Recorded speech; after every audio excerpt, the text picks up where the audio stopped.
नमस्कार नमस्कार, मेरा नाम है राजीव कुमार बजाज यानी आरकेबी और मैं हूं इस वक्त एडवोकेट प्रदीप नामगियार जी के साथ। प्रदीप जी नमस्कार। नमस्कार सर, नमस्कार। और प्रदीप जी और मैं हम दोनों हैं नेशन नाउ पर। नेशन नाउ हमेशा हमेशा आपके साथ और हमेशा ही आपके साथ रहेगा। आप सब लोगों को जय हिंद, जय महाराष्ट्र, जय भवानी, जय शिवाजी, वंदे मातरम, वंदे मातरम। भारत माता की जय, जय हिंद। जय Hind. And to all our viewers in China, ni hao. To all our viewers in Japan, konnichiwa. Amaru Yako Chambu to our viewers in East Africa, South Africa, the continent of Africa, wherever they speak Swahili. To all our viewers in Kerala, swagatam. To all our viewers in Tamil Nadu, vanakkam. So Pradeep ji, everybody awaits. Mr. Modi had said any act of terrorism will be considered an act of war, so we are still waiting as to what will be the action against all those people who were responsible for this. I can understand. Internally, we have been arresting people, we have been doing all sorts of things, but that's fine. लेकिन जो असल में perpetrators हैं, जो across the border हैं, उनके खिलाफ क्या? आज तक अभी तक कुछ हुआ नहीं सर। मैं उम्मीद करता हूँ कि बहुत जल्दी होगा। US has been telling that Indian जो investigation चल रहा है, it is on the right track. They say it's a fantastic way the Indian administration is conducting its investigations, and they say it's totally professional, एकदम thorough professional की तरफ से India is doing its investigation and proceeding in the right path, in the right manner. But I hope the action will be there, जैसा मोदी जी ने promise किया था। और कल मोदी जी रामनाथ गोइंका लेक्चर के दौरान बोल रहे थे कि Congress has now been infiltrated by urban Nakshals. Yes. That's what he says, and he also says that the Congress is going to, split into two parts. Muslim League, Maowadi, urban Naxals. That's what he says. और उसके अलावा जहाँ तक योगी आदित्यनाथ जी का सवाल है, वो कहते हैं कि मैं किसी भी भारत विरोधी तत्व को उत्तर प्रदेश में तो जीने नहीं दूंगा, ऐसा योगी आदित्यनाथ जी ने कहा है। और उसके अलावा तेजस्वी यादव साहब कहते हैं कि भाई ऊपर ऊंच नीच होती रहती है, हर एक पॉलिटिकल पार्टी कभी ऊंची कभी ऊपर जाती है, कभी नीचे जाती है, कोई बड़ी बात नहीं है। और जहाँ तक कि अखिलेश यादव जी का सवाल है, अखिलेश यादव ने कहा यार ये गले से नहीं उतर रहा, ये जो 203 का जो रिजल्ट आया है, अगर 203 उधर आ सकते हैं तो यूपी में हमारे भी आ सकते हैं, ऐसा उन्होंने कहा। So I think that's a very positive way of looking at it, and I hope Akhilesh Yadav ji continues to work very very positively. लेकिन अखिलेश यादव जी ने एक और चीज पॉइंट करी है कि ये बात ठीक है कि योगी आदित्यनाथ जी बोलते हैं कि भारत विरोधी तत्वों के खिलाफ मैं काम करूंगा वगैरह वगैरह वगैरह, लेकिन जो पिछड़ा दलित और अल्पसंख्यक विरोधी तत्व है उत्तर प्रदेश में, उनका क्या? उनके खिलाफ कब एक्शन लोगे? ऐसा अखिलेश यादव जी पूछ रहे हैं, जिसको लेकर के आज तक कोई जवाब नहीं आया है प्रदीप जी। और साथ में राहुल गांधी जी ने यह कहा है कि बहुत ही जल्द बिहार में जो वोट चोरी नहीं वोट डकैती हुई, उसका पूरा सबूत लेकर के वो सबके सामने आएंगे। Rahul Gandhi as well as Akhilesh Yadav दोनों jointly says that ये चोरी नहीं है, डकैती है, डकैती, and we will not allow this to happen. But Prime Minister Modi साहब कह रहे हैं कि जैसे Bihar starts from the Ganga and goes through West Bengal, Bihar जीत गए, अब बंगाल की बारी है, एंड उत्तर प्रदेश भी आई थिंक गेंजेस के फ्लो में ही है। yes. तो जहाँ गंगा द फ्लो, तो जहाँ गंगा वहाँ बीजेपी के, इस प्रकार से मोदी जी का ऐलान जो था, क्या बात है साहब, वंडरफुल। तो he says wherever the Ganga flows, it's going to be a part of BJP. Right. But the only thing is that it sounds like sour grapes, very frankly speaking. Rightfully speaking, if the Congress had only built up its network, this ground level network, the way the Samajwadi party has in Uttar Pradesh, और अगर Samajwadi party के साथ ऐसा हो जाए तो फिर मैं अचंभित हो जाऊंगा, हैरान हो जाऊंगा कि ये क्या हो गया, क्योंकि उनका ग्राउंड नेटवर्क बहुत सॉलिड है सर इधर उत्तर प्रदेश में। इसी प्रकार आरजेडी का जहां तक प्रश्न है, आरजेडी का भी ग्राउंड नेटवर्क बहुत अच्छा है, लेकिन इस बार क्या हुआ है कि यादव वोट में स्प्लिट डाल दिया, मुस्लिम वोट में स्प्लिट डाल दिया, जिसकी वजह से भारतीय जनता पार्टी को बहुत फायदा हुआ। Let's go straight across to our guest. जहां अखिलेश यादव से जिस प्रकार से कहता है कि वोट चोरी, Owaisi says there's no vote चोरी। Yes. जब हम जीते हैं 5 सीट, हाँ जीते हैं, 5 सीट हम जीते। So can we go to our guest please? We've got a wonderful panel of guests. Lovely to see Asif Faruqi साहब after such a long time. Asif Faruqi साहब नमस्कार। नमस्कार सर, नमस्कार। Asif Faruqi साहब of the Congress, arre, wonderful to see you sir, it's absolutely wonderful to see you. And Dr. Aviral Malik of the BJP from Uttar Pradesh, how are you sir? Fantastic. नमस्कार sir, जय सिया राम, हर हर महादेव। और जी जय श्री राम। जय श्री राम। और आपने राकेश प्रजापति साहब को मैं देख रहा था अभी तक, अब दोबारा दिख गए। राकेश प्रजापति जी नमस्कार सर। नमस्कार सर, नमस्कार। आपने रविवार को कोई चाय पे चर्चा की थी अपने घर में समाजवादी पार्टी के, राकेश प्रजापति साहब, wonderful to see you sir, really and truly wonderful to see you. Rakesh Prajapati साहब के साथ मुझे बात करने में बहुत मजा आता है, क्योंकि प्रोफेसर प्रजापति जो हैं वो वास्तविकता में जो रियल इश्यूज होते हैं, असली जो इशू हैं, विच एक्चुअली अफेक्ट पीपल, उसके ऊपर बातचीत करते हैं सर। और आज तक मैंने कभी इनको कोई इररिस्पॉन्सिबल स्टेटमेंट देते हुए कभी नहीं सुना मैंने। लेकिन सबसे पहले आसिफ फारूकी साहब, क्योंकि आप इतनी दिनों के बाद आए, इसलिए आपका स्वागत है। सबसे पहले आपसे शुरू करता हूं। फारूकी साहब, ये मेरा ओपिनियन है, हो सकता है कि मैं गलत बोल रहा हूं, लेकिन मुझे नहीं लगता कि मैं गलत बोल रहा हूं। रेड फोर्ट पे, लाल किले पे जो बम ब्लास्ट हुआ, उसके बाद मेरी समझ में जिस प्रकार एक एंटी मुस्लिम भावना जो पैदा हो रही है पूरे देश में, आप ट्विटर देख लीजिए, ट्विटर जो अब एक्स है, फेसबुक है, बाकी सब चीजें हैं sir. It must be very difficult being a Muslim right now in Mumbai, और for that matter in India. हर कोई, मतलब ये एक तरीके से सफल हो गया ना सर, कि हर एक मुस्लिम को अब शक की नजर से कोई देख रहा है, कोई डॉक्टर है, कोई इंजीनियर है, बेचारा अपना काम कर रहा है, और बार बार मुसलमान को यह बताना पड़ता है कि वो कितना पेट्रियोटिक है, कितना हिंदुस्तानी देशभक्त है। Must be a very difficult time. Asif Farooqui साहब प्लीज। ये हिंदू मुस्लिम ये कर कौन रहा है? जी, अगर कोई चोरी करता है तो वो हिंदू और मुसलमान देख के चोरी नहीं करता है। मुझे करेक्ट, लगता है कि sir, I agree with you sir. Yes, ये हम लोग को लगता है कि, या मुझको लगता है खास तौर से कि हमारी भी इसमें रिस्पॉन्सिबिलिटी है कि इसको हिंदू और मुसलमान ना होने दें। लेकिन जिस तरीके से गवर्नमेंट और एजेंसीज फ़ौरन उसको हिंदू मुसलमान में बांटने लगती हैं, तो एक तो काम गलत हुआ जिसने भी किया, जी, और चाहे वो मुसलमान ही क्यों ना हो, चाहे वो मेरा सगा भाई क्यों ना हो, तो काम गलत है। लेकिन उसको अलग रंग देने का जो हम लोग काम करते हैं, तो मुझको लगता है कि वो भी उतने ही जिम्मेदार है जितनी गलती उस टेररिस्ट ने की। जी, और ये कहीं ना कहीं एडमिनिस्ट्रेशन और गवर्नमेंट इसमें मुलविस है, इस तरीके के मामलात को रंग देने में, कि ये हिंदू है कि मुसलमान है, किसी के ईसाई है। और सर क्या है कि जो हेट मैं देख रहा हूं इस वक्त, नफरत जो देख रहा हूं सोशल मीडिया पर, मैं तो इसके बारे में ना जाने कितनी मरतबा अपील कर चुका हूं। हमारे कई भारतीय जनता पार्टी के भी दोस्त हैं, उन्होंने भी बहुत अपील करी है कि भैया ये पाकिस्तान का खेल मत खेलिए, यहां पर सब हिंदुस्तानी हैं। और सबसे पहले तो मोहन भागवत जी ने अपील करी है कि यार ये कर क्या रहे हो तुम लोग, सीधी सादी बात है, प्लीज डोंट डू दिस। मेरा ये कहना है आसिफ फारूकी साहब, अब तो ऐसा है कि जब भी कोई बॉम्ब ब्लास्ट हो, जब भी कोई टेररिस्ट इंसिडेंट हो, कुछ भी हो, तो मतलब ये तो सक्सेसफुल हो गए ना हिंदुस्तान को डिवाइड करने में सर। कौन हुआ ये, मतलब कौन? ये जैश मोहम्मद वाले और ये जितने भी आतंकवादी संगठन है वो। इसको हम लोग को वो रंग देने की जरूरत ही नहीं है sir. Correct, I agree with you. मार गिराने की जरूरत है जी, दुरुस्त बात है। हाँ, और इसको हिंदू ने किया, मुसलमान ने किया, मुझको लगता है कि अगर इतना ही खराब हो गया मामला, तो जो भी जिम्मेदार है, जैसे कौम के, मुल्क के प्राइम मिनिस्टर लेवल तक, उनको टीवी पे आगे ये बोलना चाहिए कि क्यों हिंदू और मुसलमान कर रहा हो। ये एक टेररिस्ट है, और इसका हम जिसने भी किया और जहाँ से भी ये इसका ओरिजिन है, हम उसको काट गिराएंगे।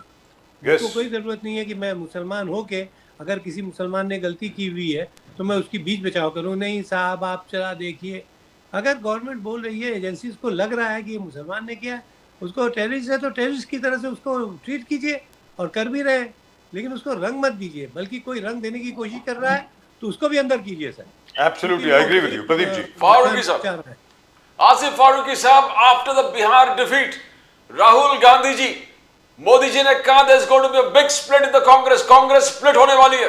एंड कांग्रेस माओवादी से भरा हुआ, नक्सल से भरा हुआ, अर्बन नक्सल से भरा, एवरी स्टेट लेवल में ये हो रहा है। और गिना दिया 95th defeat of Rahul Gandhi, 95th defeat of Rahul Gandhi. और अंदर से, कांग्रेस के अंदर से विद्रोह है, change of leadership. How do you see that Farooqui साहब? नहीं, मुझको तो नहीं लग रहा है कि अंदर से या बाहर से कोई चेंज और लीडरशिप हो रही है, क्योंकि हमारे कांग्रेस के अंदर बच्चे बच्चे को पता है, और जनता को भी ये पता है कि ये जो रिजल्ट्स आए हैं, ये ऑनेस्ट और ट्रस्ट वाले रिजल्ट्स नहीं है। ये कहीं ना कहीं इसके अंदर गड़बड़ी है, क्योंकि आप जिस तरीके से रिजल्ट देखते हैं, 20-30 वोट, और वोट शेयरिंग जो है महागठबंधन को ज़्यादा मिला है, सीटें इन लोगों को ज़्यादा बीजेपी और उनके साथियों को आई हैं, तो इससे कहीं ना कहीं लगता है कि ये खिलवाड़ खेला हुआ है। कागज़ के ऊपर लिख पढ़ के कि सीटें ज़्यादा रहे। अगर इन रियलिटी आप देखने जाए तो वोटों की संख्या जो है महागठबंधन को ज़्यादा मिली है। तो ऐसा कैसे हो रहा है सर? इससे पहले जिस वक्त कांग्रेस गवर्नमेंट थी या जिस वक्त वोटिंग जो है पेपर बैलेट पे होती थी, तो उसके पैटर्न्स आप देखिए तो वो बिल्कुल नेचुरल पैटर्न्स लगते हैं कि जिसका वोट शेयरिंग ज़्यादा हो रहा है उसकी सीटें भी ज़्यादा आ रही हैं। यहाँ तो वोट शेयरिंग कम है और सीटें आपकी ज़्यादा है। लेकिन सर तो ये वो सब there is a bit of a misnomer there sir. क्या है कि वो आरजेडी के वोट ज्यादा हैं। RJD has got the maximum number of votes in Bihar because they stood on the maximum seats. 100 मतलब तकरीबन 150 सीटों पे आरजेडी ने चुनाव लड़ा है सर। बीजेपी ने 102 पे लड़ा है और जेडीयू ने भी 102 पे लड़ा, लिहाजा उनके वोट कम होंगे सर। तो उसमें तो I don't think there is anything wrong there. And we are the first past the post system which is what I have been arguing for a long time. By the way ये चीज वसंत साठे साहब ने सबसे पहले करी थी, पता नहीं आपको याद है कि नहीं, 1981 की बात है। उन्होंने ये कहा था कि परसेंटेज ऑफ वोट्स के आधार पर भी, और लाल कृष्ण अडवाणी जी ने भी इसको सपोर्ट किया था, परसेंटेज ऑफ वोट्स के आधार पर भी कुछ सीटें अलॉट होनी चाहिए, ऐसा उन्होंने कहा था। क्योंकि देखिए अगर एक कॉन्स्टिट्यूएंसी है जिसमें कोई शख्स एक सीट से जीत गया, एक वोट से जीत गया, इसका मतलब यह नहीं कि पूरी मेजॉरिटी उसकी है, तकरीबन इक्वली है ना सर। तो मेरा ये कहना उन लोगों का क्या जिन्होंने who have voted with overwhelming numbers for से तेजस्वी यादव जी और राहुल गांधी जी, मतलब they will be unrepresented in the assembly, so something must be done about them, which is why this looks very unfair. Sir बोलिए। अच्छा फारूकी साहब।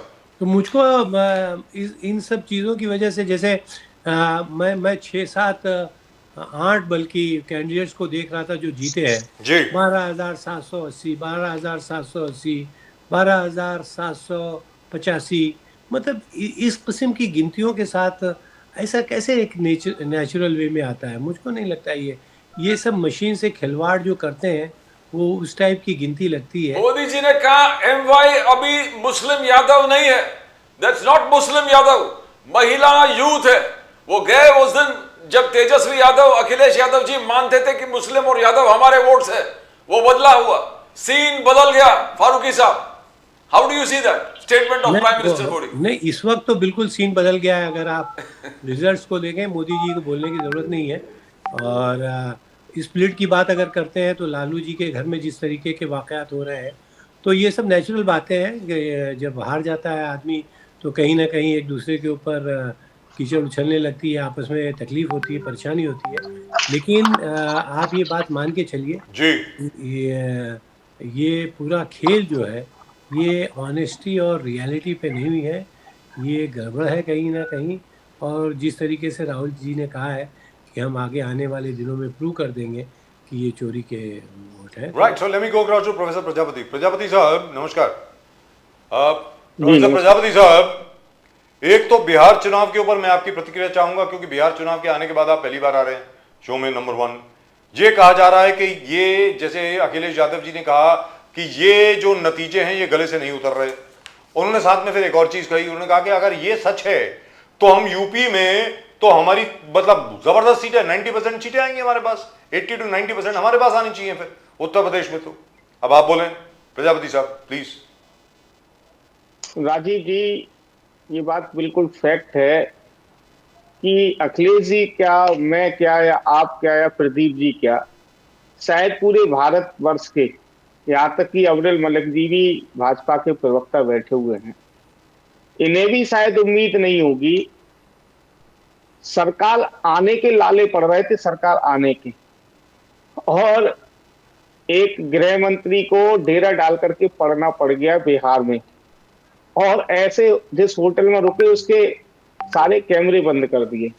प्रधानमंत्री ने लगभग 30-35 रैलियां की, लगभग 10-12 प्रदेश के मुख्यमंत्री वहां पर लगा दिए, और लगभग जो है 200 मंत्री विभिन्न प्रदेशों के 200 मंत्री वहां लगा दिए, और लगभग 200-250 सांसद वहां पर लगा दिए, और ना जाने कितना बड़ा संगठन आरएसएस का, भाजपा का सारा लगा दिया। अरे अगर इतना ही आपको आत्मविश्वास था इतना ही आपको पता था कि इतनी सीटें हमारी आ रही हैं, इतनी ही जनता आपके साथ थी, आपको लगता था कि हमें तो इतना बड़ा जनाधार मिलने जा रहा है, तो भैया क्यों लगाए, क्यों भेजे इतने लोग? क्या जरूरत थी इन सब लोगों को भेजने की? चूरे हिली हुई थी, चूरे जिसे कहते हैं ना, चूरे हिली हुई थी, जनता घुसने नहीं दे रही थी।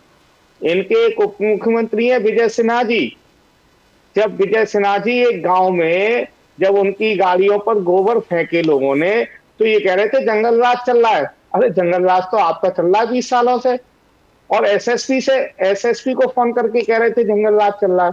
अरे भाई 20 सालों से अब आपकी सरकार है, अब जंगल राज किस बात का? इसका मतलब ये है कि ये लोग पूरी तरीके से बिहार के अंदर घिर चुके हैं। और मैं बधाई देना चाहता हूं, इस जीत का श्रेय देना चाहता हूं इस देश के सबसे निर्लज्ज चुनाव आयुक्त ज्ञानेश कुमार को बधाई देना चाहता हूं कि ज्ञानेश कुमार जी, बहुत बहुत बधाई आपको, जो आपने इस तरीके के परिणाम दिए कि एक नहीं 10 कैंडिडेट के 1,22,000 वोट हैं। 10 कैंडिडेट 1,22,000 सेम।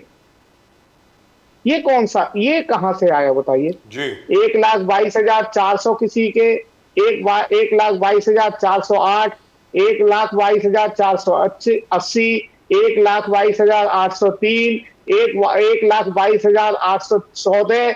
इस तरीके से 10 लोगों को 1,22,000 डिजिट सेट कर दी। वाह वाह वाह। डॉक्टर साहब, डॉक्टर प्रजापति साहब, डॉक्टर प्रजापति, हाँ बोलिए बोलिए। राजीव जी, बोलिए सर, बोलिए बोलिए बोलिए। प्रदीप जी, एक बात कहना चाहूंगा। जो लोग ये कहते हैं कि ईवीएम को टेम्परिंग नहीं की जा सकती, भाई सीधा सीधा ये है, भाई मैंने तो थोड़ी फिजिक्स, एमएससी फिजिक्स से हूं, भौतिक विज्ञान का छात्र रहा हूं, कंप्यूटर भी किया हुआ है मैंने, तो मैं तो सीधा सा ये इसमें लिखा हुआ है, it is an electronic device and it is also an operating system. और जितने भी ऑपरेटिंग सिस्टम हैं, मेरे से कोई भी व्यक्ति ऐसा नहीं होगा जो मेरी बात को नकार सके। जितने भी ऑपरेटिंग सिस्टम हैं, उन सबको ऑपरेट किया जाता है ह्यूमन द्वारा, मानव द्वारा, किसी और के द्वारा ऑपरेट नहीं किया जाता है। सारी की सारी फीडिंग जो ऑपरेट की जाती है वो ह्यूमन द्वारा, मानव द्वारा ऑपरेट की जाती है। तो भाई ईवीएम भी ऑपरेटिंग सिस्टम है, जिस तरीके से ऑपरेट कर लो उसे कोई दिक्कत ही नहीं है। अब जैसे मैं कुछ उदाहरण देना चाहता हूं, कुछ एग्जांपल्स आप लोगों के बीच में रखना चाहता हूं। मैसेज भेजते हैं हम, टेक्स्ट मैसेज जब भेजते हैं तो उसमें लिखा आता है सेंड नाउ या शेड्यूल्ड करते हैं हम, शेड्यूल्ड, और आज से 2 महीने बाद शेड्यूल्ड कर देंगे तो तब शेड्यूल हो जाएगा। पेमेंट करते हैं, किसी को ऑनलाइन ट्रांसफर करते हैं, तब भी इसी तरीके से ऑप्शन आता है, इसी तरीके से ऑप्शन आता है ना। क्या ऑप्शन आता है कि अभी करना है या शेड्यूल करना है। अलार्म लगाते हैं, अलार्म 3 साल बाद का अलार्म लगा देना, 3 साल बाद अलार्म याद रहेगा उसको, घड़ी को हम भूल जाएंगे लेकिन अलार्म की घड़ी नहीं भूलेगी। ऐसे ही बहुत सारे एग्जाम्पल हैं, बहुत सारे एग्जाम्पल हैं। ऑटोमेटिक डिडक्शन हो जाएगा 4 महीने बाद, लग जाता है ना, ईएमआई कटती है, ईएमआई कटती है, अपने आप ही ऑटोमेटिक लगा हुआ है। तो भाई साहब कुछ भी फीडिंग कर दीजिए, जैसी फीडिंग कर देंगे, तो उसमें शॉर्ट हो जाएगी, सीधी सी बात है। Professor Prajapati, the election commission says this is, and all former election commissioners they say this is a standalone machine. जो आप बात कर रहे हैं वो नेटवर्क्ड मशीन्स हैं। लाइक फॉर एग्जांपल फोन पे अगर आपने कुछ शेड्यूल कर लिया, that is connected to a network. EVM जो है, ये कहा जाता है कि ईवीएम स्टैंड अलोन है, इसका जो चिप है वो अलग है, किसी चीज से कनेक्टेड नहीं है, किसी नेटवर्क से कनेक्टेड नहीं है, तो उसको आप शेड्यूल कैसे करेंगे? आप बताएं ना सर प्लीज। नहीं देखिए राजीव जी है ऑपरेटिंग मशीन ही, ओएस है, ऑपरेट ह्यूमन नहीं कर रहा है, करेक्ट ऑपरेटिंग सिस्टम है, वो बात ठीक है, नेटवर्किंग नहीं की जा सकती, और नेटवर्किंग कैसे नहीं की जाती है? नेटवर्किंग की जाती है। हम एक ईवीएम होती है जिसमें पोस्टल बैलेट होता है, बैलेट यूनिट होती है, ठीक है ना? मैं तो चुनाव कराता हूं, मुझे पता है, सारी जानकारी है। जी एक पोस्टल बैलेट से एक बैलेट यूनिट से तीन तीन पोस्टल यूनिट जोड़ते हैं। क्यों नहीं नेटवर्क बन रहा है? नेटवर्क वहां भी बनता है सर, नेटवर्क वहां भी बनता है। और मैं तो सीधा सीधा यह है कि पूरे भारत का एक व्यक्ति ला करके दे दें। मैंने शुरू में ये क्वेश्चन कहा था, अगर भाजपा को इतनी ही विश्वास था, इतना ही आत्मविश्वास था, इतना ही पता था इतनी सीटें आ रही हैं, तो इतना तामझाम करने की क्या जरूरत थी? क्या जरूरत थी गृह मंत्री को डॉक्टर डेरा प्रजापति डालने साहब, की? क्या we got जरूरत your थी we got- प्रधानमंत्री को इतनी देर लिया करने की? But- आराम से जीत जाते। मोदी साहब का जिस प्रकार से कहना कि Bihar voted for social justice, Bihar ने वोट किया है सोशल जस्टिस के लिए, बिहार ने कास्ट सिस्टम को टोटली नेग्लेक्ट कर दिया। No caste system, Bihar has not voted for caste system, it has voted for social justice. और मोदी जी का कहना है कि बिहार ने डेवलपमेंट को वोट दिया, कट्टा को रिजेक्ट कर दिया, लैपटॉप को स्वीकारा है, रंगदारी को निग्लेक्ट कर दिया है, डेवलपमेंट को और सुशासन को स्वीकारा है। Now can you deny that? कैसे डिनाई कर सकते हैं डॉक्टर प्रजापति साहब? प्रदीप जी, मैंने कई बार आपके चैनल पर ये बात बोली है। मुझे शर्म आती है कि मैं ऐसे देश में हूं जिसका प्रधानमंत्री शिक्षा पर नहीं बोलता। मुझे शर्म आती है मैं ऐसे देश में हूं जिसका प्रधानमंत्री रोजगार पर नहीं बोलता। मुझे शर्म आती है मैं ऐसे देश में हूं जो किसी भी टेक्नोलॉजी की बात नहीं करते। कट्टा, मुजरा, भैंस, इन क्या क्या लफंगा, जर्सी गाय, कांग्रेस की विधवा, ऐसे ऐसे शब्द क्या प्रधानमंत्री को शोभा देते हैं? अच्छा, क्या भारत के किसी भी प्रधानमंत्री की, राजीव जी की उम्र तो काफी है और राजीव जी को पत्रकारिता करते हुए काफी लंबा समय हो गया, आपको भी पत्रकारिता करते हुए बड़ा लंबा समय हो गया, मुझे एक प्रधानमंत्री का नाम बता दीजिए जिस प्रधानमंत्री ने इतने लफंगे टाइप के वर्ड बोले हो, इतने लफंगे टाइप के वर्ड बोले हो। किसी भी, कोई भारत का ऐसा प्रधानमंत्री नहीं होगा जिसने इस तरीके की भाषा शैली प्रयोग की हो। ये सोशल जस्टिस की बात कर रहे हैं। अभी मैं शुरुआत में सुन रहा था कि सोशल जस्टिस के अंदर कहाँ है, कहाँ है इनके अंदर सोशल जस्टिस? अगर सोशल जस्टिस है तो पिछड़ों के साथ, दलितों के साथ, आदिवासियों के साथ, मजलूमों के साथ आज भी बिहार में क्या स्थिति है, ये क्या करके देख लीजिए, पता चल जाएगा। जी, लेकिन यहां पर यह चीज आपसे पूछना चाह रहा हूं सर प्रजापति साहब, इसके पहले कि मैं अब्दुल मलिक साहब के पास जाऊं, क्या है कि योगी आदित्यनाथ जी कहते हैं कि मैं किसी भी देश विरोधी ताकत को पनपने नहीं दूंगा उत्तर प्रदेश में, ऐसा उनका कहना है। लेकिन जब मैं यहां पे देखता हूं, एनसीआरबी का डेटा मैं नहीं देख रहा हूं, मैं लेटेस्ट यूपी का क्राइम डेटा देख रहा हूं। यूपी का जो क्राइम डेटा है जो अभी उपलब्ध है, आप भी देख सकते हैं उसको, जो मई 2025 तक उपलब्ध है सर, मई 2025 तक दलितों के खिलाफ जो क्राइम है वो बढ़े हैं सर, पिछड़ों के खिलाफ जो क्राइम है वो बढ़े हैं। मेरा यह कहना है कि भाई वो तो बात की बात है ना, वो तो सेंटर का मामला है, देश विरोधी वगैरह वगैरह वगैरह। जो ओबीसी के खिलाफ, जैसे प्रजापति समाज है, कुम्हार समाज है, बाकी दलित समाज है, महादलित समाज है, जो केवट हैं, कुर्मी हैं, उनके खिलाफ जो आज की तारीख में क्राइम हो रहा है यूपी में, अरे भाई उसको तो संभाल लो। सर मैं आपसे पूछ रहा हूं राकेश प्रजापति साहब। राजीव जी, मेरे साथी प्रवक्ता बैठे हुए अब्दुल मलिक जी, बाई चांस ये पिछड़े समाज से आते हैं सर, जाट से, वो जाट बात अलग, वो बात अलग है, वो बात अलग है। ये पिछड़े समाज से आते हैं, मैं मोस्ट बैकवर्ड क्लास से आता हूँ जी। ये, और दूसरी बात ये भी उत्तर प्रदेश से ही आते हैं, बागपत से हैं जी, उत्तर प्रदेश के रहने वाले हैं, पिछड़े जाति से आते हैं, ये सारी स्थिति को समझते हैं, लेकिन मौन है, चुप है, चुप्पी साधे हुए हैं। और इन जैसे सैकड़ों नहीं, हजारों नेता उत्तर प्रदेश के अंदर, पिछड़ी जाति के लोग मलाई खाने के लिए, देश के लिए गर्त में डालने के लिए भाजपा के साथ उतरे हुए हैं। मैं ये एनसीआरबी का डाटा तो पता ही है, आपने दे ही चुके हैं, 23 का एनसीआरबी का डाटा आ चुका है। और जो आप आंकड़े दे रहे हैं, ये आंकड़े कहीं भी झूठ नहीं है, जी। अब इसको नकार दे वो बात अलग है। अब्दुल मलिक जी भाई क्या नकार सकते हैं, हमें कोई दिक्कत नहीं है, लेकिन लेकिन इनके जाटों के साथ क्या हुआ था इन्हें पता है? इनके जाटों के साथ ही इनके जी इनके एक नेता हैं, इनके ही नेता हैं जैन चौधरी जी। जी जैन जैन चौधरी। चौधरी जी जैन चौधरी जी जो चवन्नी कहते थे, मैं चवन्नी थोड़ी हूं लुढ़क जाऊंगा, वो उन पर लाठियां मारी भाजपा के लोगों ने, लाठियां मारी। आज पूरा देश जानता है वो किसके साथ खड़े हुए हैं। लाठियां खाने के मारने वालों के साथ क्यों खड़े हो भाई? कहां है तुम्हारा स्वाभिमान? क्यों चौधरी चरण सिंह की नाक कटवा रहे हो? क्यों अजीत यादव जी की नाक कटवा रहे हो? केवल अपने थोड़े से फायदे के लिए। और अभी थोड़ी दिन पहले वो जाटों की एक सभा कर रहे थे सहारनपुर में, अब्दुल मलिक जी को पता होगा। किसान विरोध करने लगे कि भैया डीएपी नहीं मिल रही है। बोले मैं मजबूर हूं। अरे ऐसी क्या मजबूरी है आप लोगों की? ऐसी क्या मजबूरी है कि आप जो है जी सत्ता के इतने लोभी लालची लोग हो? सत्ता की लालच में पिछड़ों के साथ, दलितों के साथ, किसानों के साथ, महिलाओं के साथ क्या अत्याचार हो रहा है।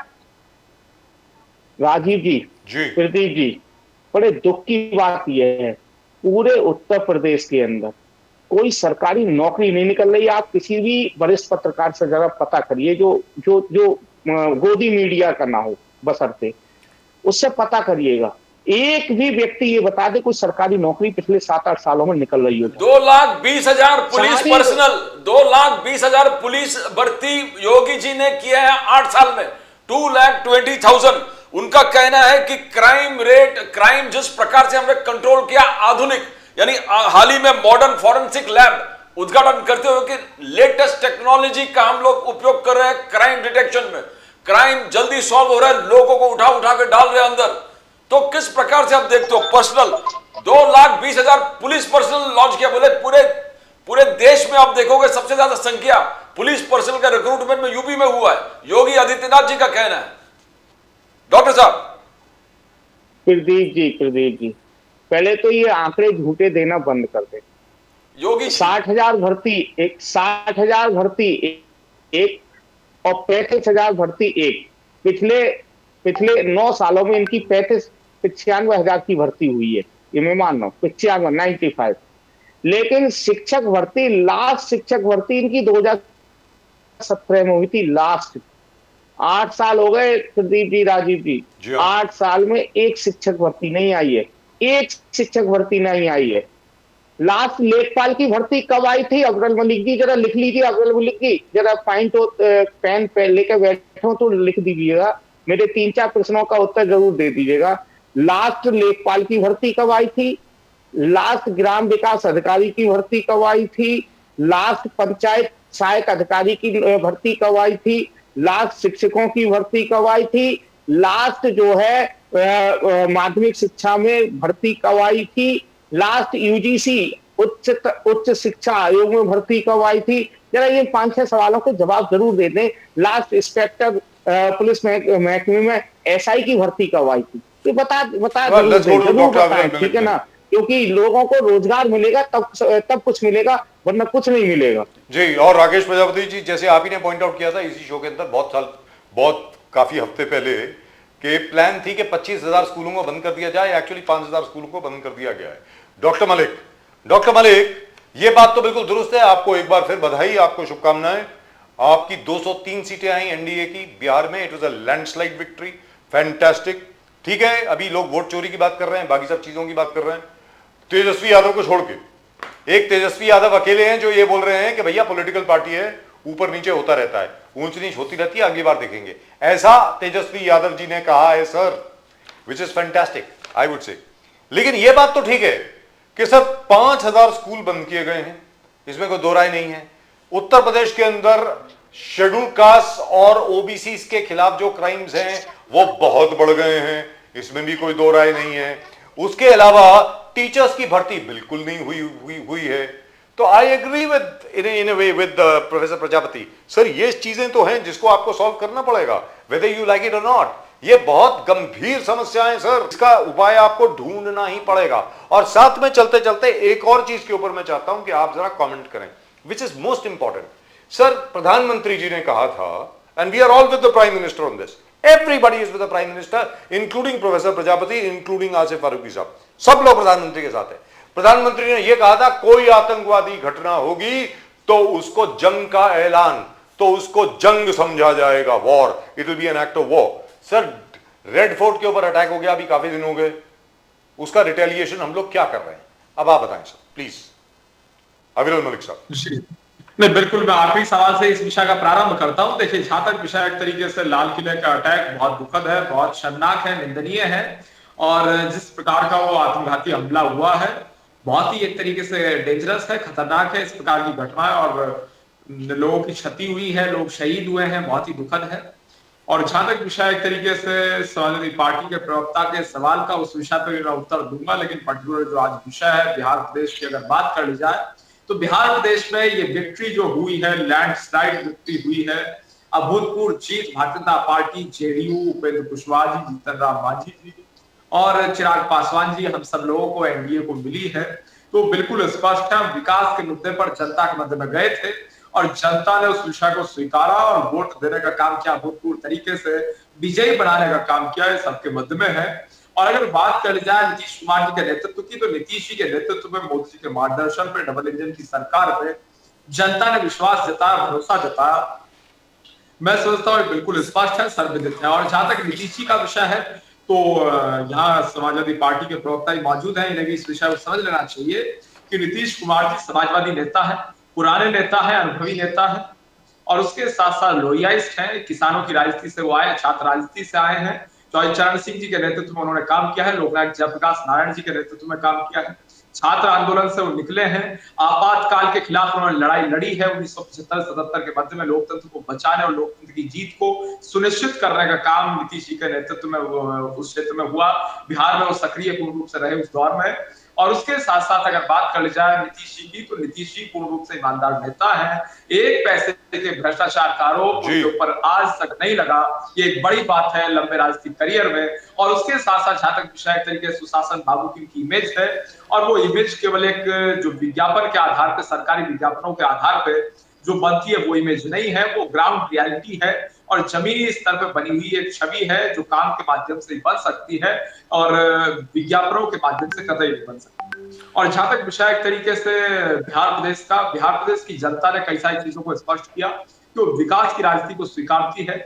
हिंदू मुसलमान कतई नहीं होने देगी किसी प्रकार से जनता, हिंदू मुस्लिम सिख ईसाई जैन बौद्ध पारसी, नीतीश जी के नेतृत्व में सबके लिए काम हुआ। और नीतीश जी को भी अगर देखा जाए, वो हिंदू मुस्लिम सिख ईसाई जैन बौद्ध पारसी सबको साथ लेकर चलने वाले व्यक्ति हैं, सेकुलर हैं, सेकुलर नेता हैं, और उसके साथ साथ मोदी जी के मार्गदर्शन में चुनाव जीते हैं, ये सर्वविदित है। और साथ साथ जहां तक विषय एक तरीके से वोट चोरी का और अन्य विषयों का, देखिए ये चीज बिल्कुल स्पष्ट रूप से इन्हें जान लेनी चाहिए। अगर जहां हार जा रहे हैं वहां वोट चोरी कह रहे हैं, ईवीएम खराब बता रहे हैं, चुनाव आयोग एक तरीके से गलत बता रहे हैं या कह दे रहे हैं। कुछ लोगों को मैंने भी सुना, वो कह रहे हैं ज्ञानेश कुमार आगे चल रहे हैं, कांग्रेस पीछे चल रही है, या कुछ लोग कह रहे थे कि भाई ज्ञानेश कुमार जीत गए या जीत रहे हैं। तो मुख्य चुनाव आयुक्त के लिए इस प्रकार की भाषा का प्रयोग करना पूर्ण रूप से गलत है। और मुद्दों पे चर्चा होनी चाहिए, डेवलपमेंट के मुद्दे पे इन्हें चर्चा करनी चाहिए, किसान के मुद्दे पे चर्चा करनी चाहिए, डिबेट करनी चाहिए, rural development, urban development, agriculture development, स्वास्थ्य क्षेत्र का विकास, शिक्षा के क्षेत्र में विकास, सड़क परिवहन के क्षेत्र में विकास, पर्यटन के क्षेत्र में विकास। काम पे बहस करें तो जनता शायद पसंद करे, काम पे डिबेट करें तो सर जो सवाल आपसे पूछे गए यूपी के बारे में का काम कोई भी पार्टी करेगी, सर जो तो जनता नेग्लेक्ट 100% करे।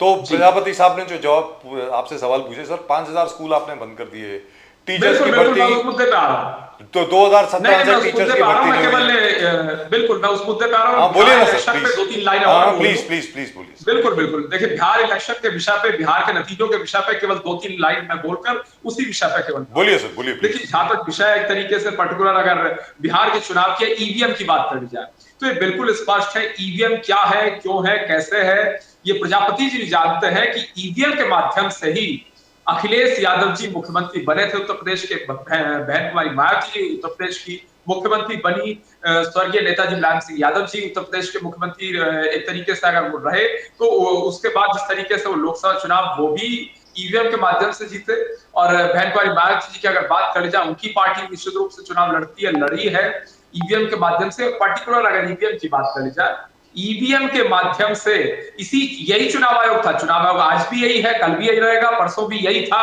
गए हुए इतिहास में भी यही चुनाव आयोग था। इसी चुनाव आयोग के माध्यम से, इसी ईवीएम के माध्यम से प्रजापति जी इस देश के प्रधानमंत्री 2 बार रहे। डॉक्टर मनमोहन सिंह साहब, मनमोहन सिंह साहब इस देश में 2 बार प्रधानमंत्री इसी ईवीएम के माध्यम से रहे, और आज आपके मुख्यमंत्री हैं। केवल मैं 1 सेकंड लेना चाहूंगा, चाहे वो उत्तर से मैं बात कर लेता हूं, जम्मू कश्मीर से। जम्मू कश्मीर में आपकी सरकार है, जिस तरीके से इंडिया अलायंस वालों की सरकार है, उमर अब्दुल्ला मुख्यमंत्री हैं, और पूर्ण रूप से विपक्षी वहां सरकार है अगर देख लिया जाए, वो ईवीएम के माध्यम से है। भगवंत सिंह मान चीफ मिनिस्टर ईवीएम और चुनाव आयोग के माध्यम से, वो समझ गए आप ईवीएम का डिस्कशन कर रहे हो। डॉक्टर मलिक जी हो, सुखविंदर सिंह सुक्खू जी हो, डॉक्टर अविरल मलिक, समझ गए आप ईवीएम के माध्यम से मुख्यमंत्री हैं। Rahul ji, Priyanka ji member of parliament EVM के माध्यम से ही है। डॉक्टर मलिक एक चीज बोलिए कि it's a vote for development. Modi साहब ने कहा डेवलपमेंट को लोग ने चुना, एंड ऑफ कास्ट सिस्टम, मुस्लिम यादव वो वोट सिस्टम भी खत्म हो गए, मोदी साहब ने कहा। बट जो आरोप आप पर लग रहे, ये 10,000 जो आप इलेक्शन से पहले बांट रहे हो, पब्लिक फंड है, ये देश का फंड है, देश का तिजोरी से पैसे उठाकर इलेक्शन पे आप खर्चा कर रहे हो। ये टोटली शरद पवार साहब हो, राहुल गांधी जी हो, सबने अखिलेश यादव जी, सबने ऑब्जेक्ट किया कि आप देश के इस प्रकार से दुरुपयोग नहीं कर सकते, मिसयूज ऑफ फंड्स। आप पे और आरोप है कि 14,000 करोड़ जो वर्ल्ड बैंक लोन आए थे, वर्ल्ड बैंक से लोन की तरफ से आए थे इस देश में, आपने उसको डाइवर्ट कर दिया बिहार इलेक्शन में, डाइवर्ट कर दिया बिहार इलेक्शन में। क्या ऐसे फंड्स का मिसयूज करना ठीक है? यह प्रश्न मोदी जी से पूछ रहे, बीजेपी से पूछ रहे, आपसे पूछ रहे। मलिक साहब बोलिए। नहीं, मैं उस विषय में भी आ रहा हूं, और जहां तक विषय एक तरीके से बिहार का और फंड्स का, जहां तक आपने सवाल पूछा, और जिस तरीके नारी सशक्तिकरण का विषय, महिला सुरक्षा का विषय है, तो मैं उस विषय को समझना चाहिए, देखना चाहिए। और नारी सशक्तिकरण, महिला सुरक्षा पूर्ण रूप से महत्वपूर्ण है, नीतीश जी के नेतृत्व में हुआ है। और ये जो सवाल है, मैं समझता हूँ गलत है, क्योंकि चुनाव के लिए हमने ऐसा किया, चुनाव के लिए हमने वैसा किया, ये चीजें गलत है। मैं सबको इस चीज को कहूंगा, चाहे कांग्रेस हो, सपा हो, बसपा हो, कोई राजनीतिक दल हो, इससे कोई फर्क नहीं पड़ता। देखिए, चुनाव आते हैं जाते हैं, आते जाते रहते हैं, लेकिन जनता वही है, जनता के हित में काम होना चाहिए, और सरकार इसीलिए होती है कि जनता के हित में काम करे। तो सर, सबको मालूम है, कभी उपचुनाव होते हैं विधानसभा के, कभी विधानसभा के उपचुनाव होते हैं, तो कभी उपचुनाव होते हैं 14,000 करोड़ जो वर्ल्ड बैंक के फंड आपने बिहार इलेक्शन में डाइवर्ट कर दिया। चुनाव होते हैं, तो मैं समझता हूं चुनाव होते रहते हैं। 14,000 करोड़ जो डाइवर्ट किया है बिहार इलेक्शंस के लिए, जो वर्ल्ड बैंक से आपको लोन मिला था, वो एक जबरदस्त हॉरिफिक आप पे एलिगेशंस है। वो कैसे जाओ, यानी पूरे लोन जो आ रहे हैं वो आप डाइवर्ट करें इलेक्शंस के लिए?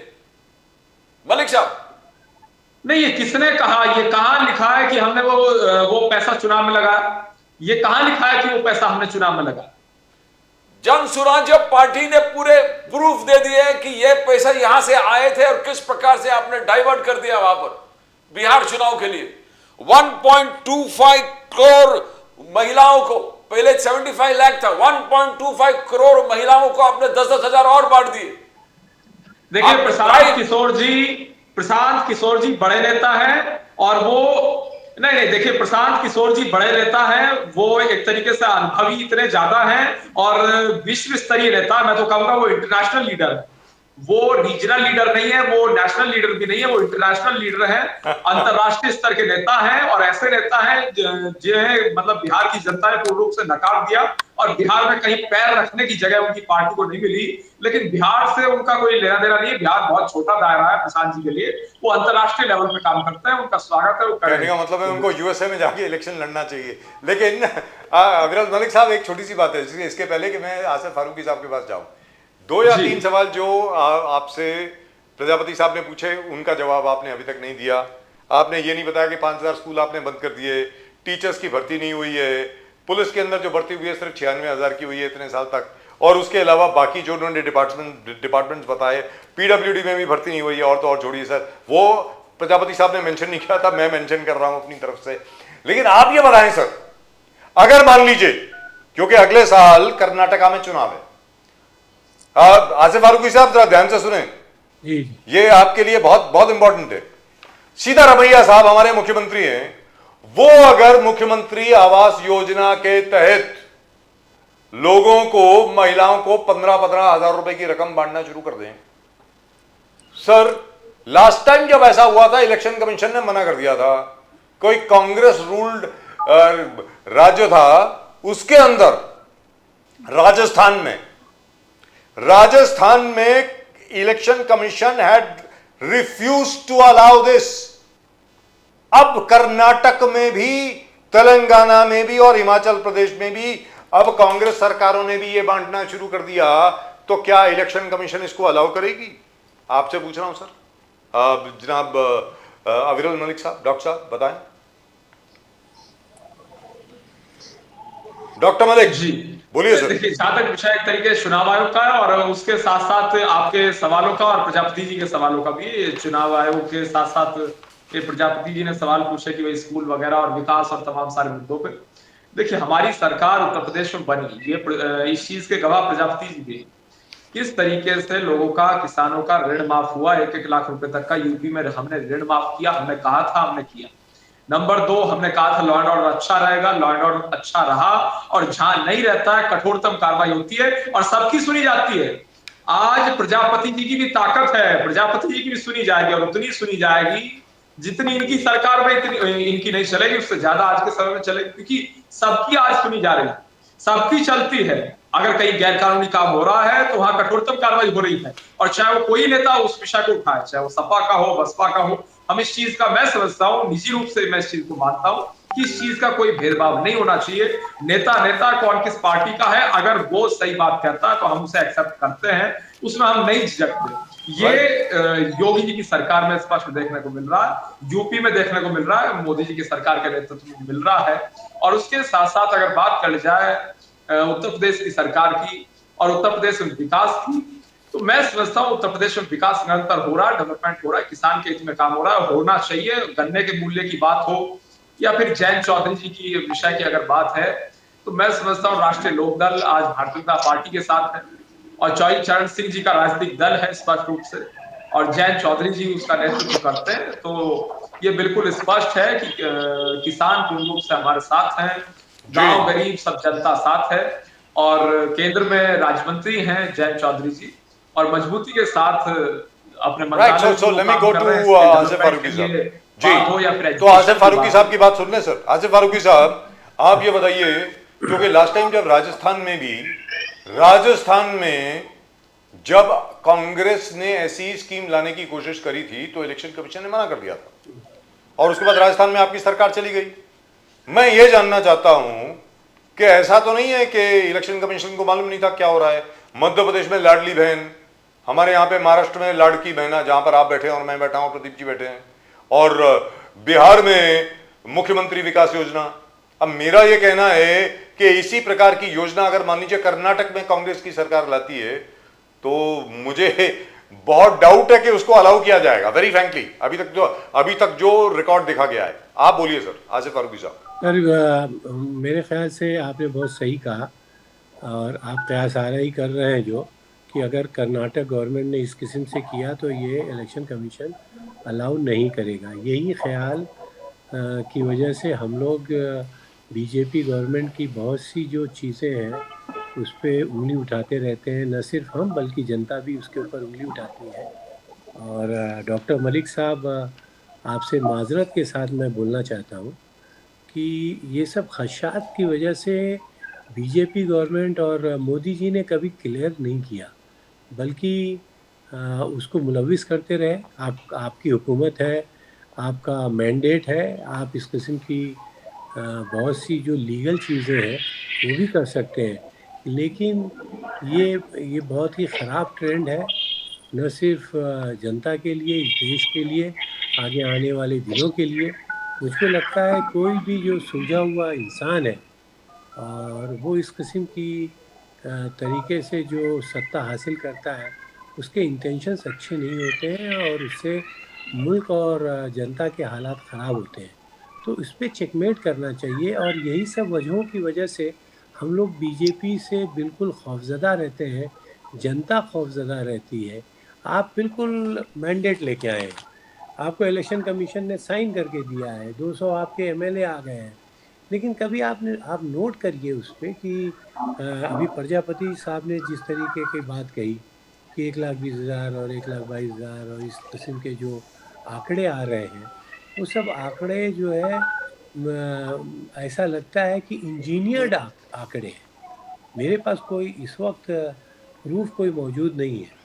तो गवर्नमेंट का काम है कि अगर कोई इल्ज़ाम देता है, कोई बात इस किस्म की करता है, तो कौन कर रहा है, कैसे कर रहा है, उसके ऊपर उसको चेक करना चाहिए और उन सब चीज़ों से क्लीन होके आ जाना चाहिए।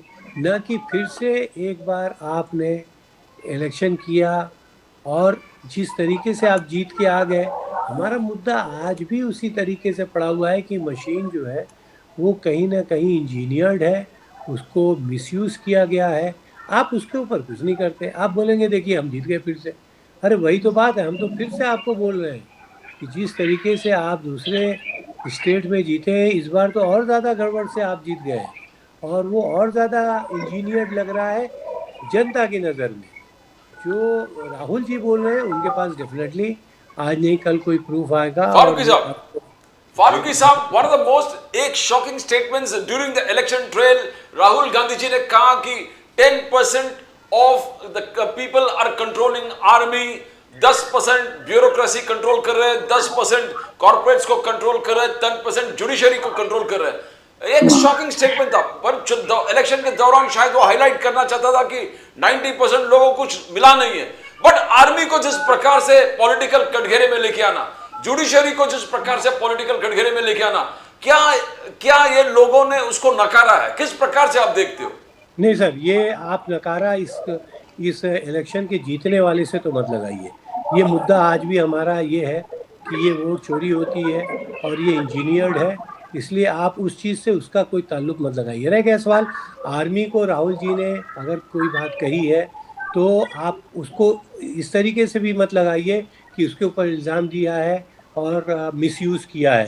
गवर्नमेंट ने जिस तरीके से जवान हमारे ख़त्म हुए और उनका पब्लिक में आने नहीं दिया उन सब बातों को, जिस तरीके से अमेरिका ने सारे प्रूफ के साथ बताया कि एक ज़माने में हम सोचते रहे एक हमारा हवाई जहाज़ डैमेज हुआ कि 2 हुआ कि 5 हुआ, तो गवर्नमेंट ने हमेशा इन बातों को छुपाया है और उसका गवर्नमेंट जनता के और अपोजिशन के अगेंस्ट उसका इस्तेमाल किया आर्मी को। ये काम तो गवर्नमेंट ने शुरू किया है। हम राहुल जी जो है अपोजिशन का काम कर रहे हैं, वो उसको हाईलाइट करने की कोशिश कर रहे हैं। वो ये थोड़ी देख रहे हैं कि इसका असर जो है उस पे इलेक्शन पे क्या आ रहा है कि नहीं आ रहा है। जहाँ तक राहुल जी की इंडिविजुअल पर्सनालिटी का ताल्लुक है, वो ही इज़ अपोजिशन लीडर, उनकी एक अपनी शनाख्त है, उनका एक अपना ओहदा है और उन्होंने बहुत ही क्लियर टर्म में ट्रस्ट के साथ, ऑनेस्टी के साथ हर चीज खोलने की कोशिश की है। लेकिन फारूकी साहब, you were at... आप 10-10 हज़ार 20-20 हज़ार बांट रहे हैं, बैंकों को डाल रहे हैं, क्या ये तरीके सही है क्या? आसिफ फारूकी साहब, ठीक है, उसके ऊपर आता हूँ, लेकिन एक छोटी सी बात है जो अभी प्रदीप जी ने सवाल पूछा और उसके पहले अविरल मलिक साहब ने कहा, यू हैड 44 सीट्स इन 2014, 44 सीटें थी आपके पास लोकसभा में, उसके बाद आप 52 सीटों में गए। आज की तारीख में आप 100 सीटों से ज्यादा हैं, इसी ईवीएम की वजह से है ना सर।